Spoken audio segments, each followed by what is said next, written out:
This is something that we brought up in the chat. Shout out to Art, the homie. Big stuff. Yeah, big Art. We got to talk about it, Dave. We had a conversation talking about who is the real wide receiver you. It's been programs, it's been schools that have claimed it as of late. I've seen Alabama fans say it. I've seen other schools like Miami at one point. The team I'm going to talk about, or at least petition for, LSU. And, of course, the Ohio State University. And we had a quick little debate about it, and I want to bring it to the podcast. So, Dave, obviously, you're going to present Ohio State as the real wide receiver you. I want to know, man, who's the real wide receiver you? Well, you kind of stole the thunder, but let me just bring some context to it.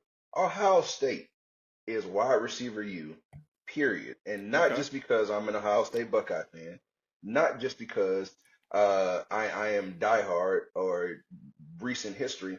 It's because of the product we put on the field consistently. Okay.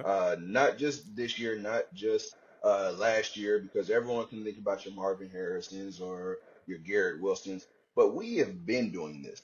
Mm-hmm. We have been doing this. Ohio State has consistently put receivers in the league. Whether they perform in the league is neither here nor there. But as far as producing products in the college football landscape, and putting receivers in the league, we do this on average better than anybody else in the college football landscape. Okay. I'll just run down the list. So since 1995, Ohio State you're bringing up 95. I said since. Some of our listeners weren't even born. Cool. They gonna get this education today. You're gonna get these facts today. Since 1995, these are the first round receivers that Ohio State has put into the league. Just the first round. I'm going to go down to other ones. Joey Galloway, 1995. Terry Glenn, 1996. Give me one moment. Keep my facts straight. David Boston, 1999. Michael Jenkins, 2004. Santonio Holmes, 2006. Ted Ginn Jr., 2007. Anthony Gonzalez, 2007. That's 2 in 2007 from that national championship team that we got robbed in Florida for, bad coaching. Anyway, 2022, fast forward, Chris Olave and Garrett Wilson, both in 2022, went back to back, 10 and 11. 2023, Jackson Smith and Jigba. 2024, Marvin Harrison Jr. This year, Abeka is going to be a first round draft pick. So this is not something that is recent history. This is something that we've done. That's just first round. Keep going. So we have Curtis Samuel, Buffalo Bills. These are current NFL rosters. Right. Xavier Johnson, Houston Texans. He's on the practice squad, but current rosters again. Garrett Wilson, Chris Olave, Paris Campbell, Ohio State alum. Noah Brown, Terry McLaurin. All wide receivers from wide receiver U. It is no contest. It is no question about it. We produce the best talent at the wide receiver position. All because my guy, got to give him a shout out. The heart and soul of wide receiver U recently is Brian Hartline, the man who knows how to attract talent. He knows how to recognize it. He knows how to develop it. And he's clearly putting these guys in position where they can go to the next level and make dollars off of what they learned at the Ohio State University. Okay, I like that. So you're going off of the quantity and I respect that. Because guys I didn't even mention that left out that they went to the league but they flamed out. KJ Hill flamed out. Devin Smith flamed out. I didn't even go back to Chris Carter. So that just lets you know I didn't go back to Davey. So I feel that. These are all guys we have put in the league and produced. I feel that. So once again, didn't even mention Michael Thomas. I can keep going. Yeah, we are right. So I hear that. The facts speak for themselves. The players speak for themselves. Well, look, Dave, you talking quantity. Yep, quantity. DAWGS versus all y'all. We're going to talk about quality. We're going to talk about. We're going to talk about the top 2 wide receivers currently in the NFL are both LSU Tigers. Absolutely. Make no mistake about it. Justin Jefferson and Jamar Chase, you will pick both of those guys over every wide receiver you just finished pontificating upon. In the past 4 minutes, every name that you mentioned, including Chris Carter, you're going to pick Justin Jefferson or Jamar Chase over that man if you were starting a team. Hard to argue that. Hard to Yes. argue that. All right. Hard to argue that. Let's talk about a couple more of these wide receivers. Mm-hmm. Now, currently, we're talking Russell Gage. Solid option, right? I mean, he is a legit NFL wide receiver. I'll give him that. What about Malik Neighbors, Dave? Oh, a 1,000-yard rookie receiver. Definitely ascending star. I can see it. Okay, and speaking of ascending stars, Brian Thomas Jr., another 1,000-yard receiver right now. Okay. Right? Okay. Terrence Marshall didn't do too much, but he is currently in Las Vegas. On the NFL roster. He's still on the roster. DJ Chark. He's in the play. Okay. I mean, he was in the playoffs before until Justin Herbert tricked it off. It is what it is. These things happen. Okay. But and then let's talk about these guys, my guys, our guys. This is our era. Odell Beckham Jr. and Jarvis Landry.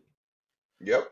Two of the best college wide receivers of all time. And then once they got to the NFL, they kept the thing going. Now, you mentioned somebody like a David Boston. You mentioned, I mean, you admitted KJ Hill, he flamed out pretty quickly. Pretty quick. Yeah. But somebody like David Boston, he was in the league in and out, if we're really looking at it. Now, respect to him. Right. Respect to him. 5-6 years, you in the league, you've made some money, you've done your thing. You are a true professional. But let's be honest, Dave.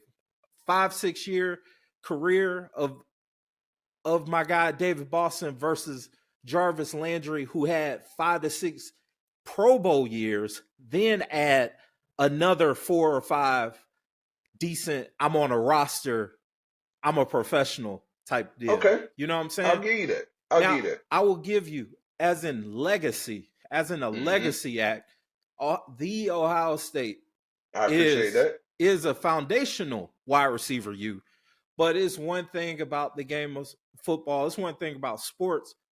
Everything has to evolve. The next evolution of the wide receiver is coming out of wide receiver. And no.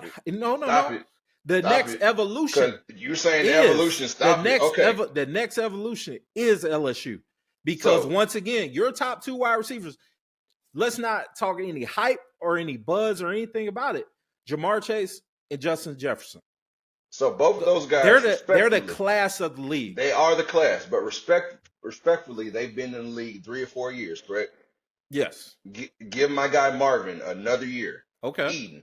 Okay. Give my guy JSN another 2 years. Garrett been in the league 3-4 years, and it ain't Garrett Wilson. He's good. He's good. He's talented. Whoa. No. He's good. He's talented.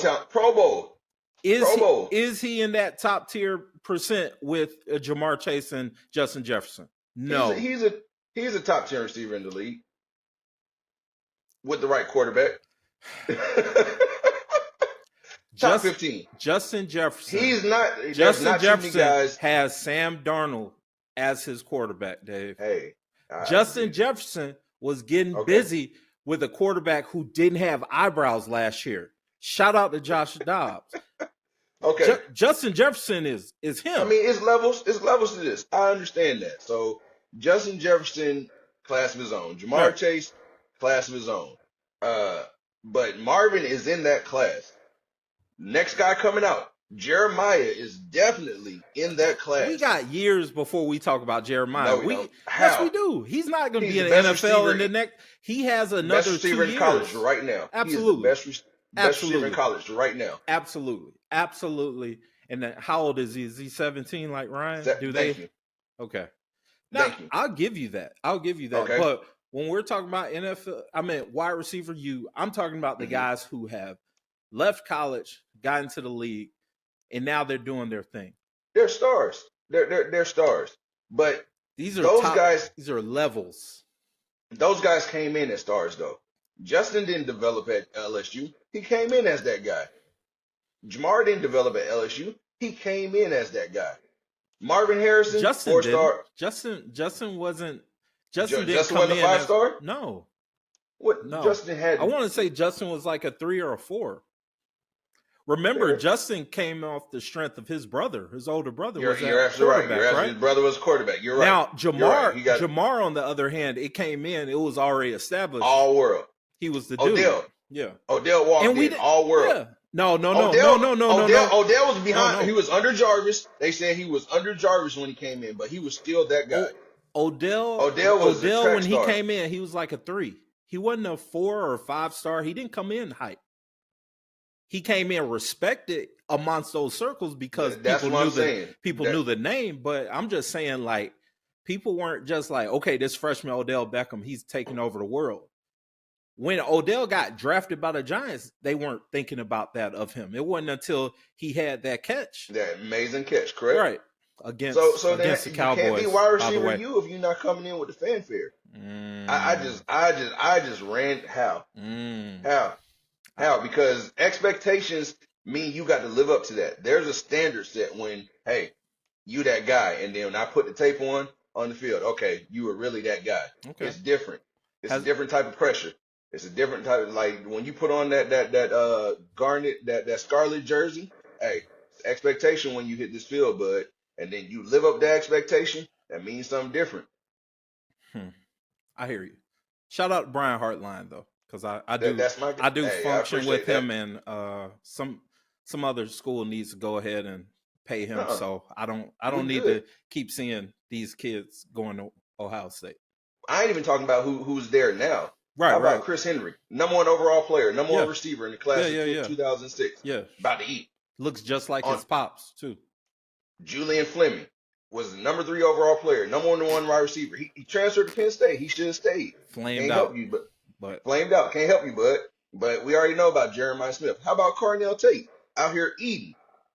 Carnell. When they won the triple team. I like Carnell. When they triple team my guy Jeremiah out here. Hey, coach, let's eat. Let's get Put me busy on the field, coach. I'm ready. Let's get busy. That's a fact. It's what we do. This is wide receiver you. Another one that flamed out with us, Jamison Williams. We're not even going to talk about it. Had to leave. You claiming Jamison? Couldn't get on the field. He couldn't get on the field, coach. He couldn't get on the field, coach. No. Where'd he start? That's a violation. Where'd he start, Adrian? I wish I would have made a flag. I wish I would have made a flag because I knew you were going to be a line stepper. I knew you were going. Where'd he start, Adrian? Who recruited him? Who recruited him? But who got him? Who got him and made him a star? I mean, because he wasn't with the program. If you're not going to be with the but the recognizing of talent, that's what I'm talking about. Look, Ohio State consistently recognizes the talent. That's fair. At the lower levels, brings them in. Hey, you got to develop, bud. You got to jump in here. If you don't develop, I can't help you. But the recognition of the talent, we out here, coach. I give you that. We out here. All right, speaking of talent, Graham can't see the field. I'm not about to talk about these kids that we haven't seen and we won't see. I'm just making until they transfer elsewhere. You're right. If you haven't already, like, comment, subscribe, and of course, look us up on socials at SuplexDinnerClub. And be sure to check out our other projects. We talk college football on DAWGS versus All Y'all. That's a weekly college football podcast where we don't just talk about the Georgia Bulldogs. We talk about all things college football.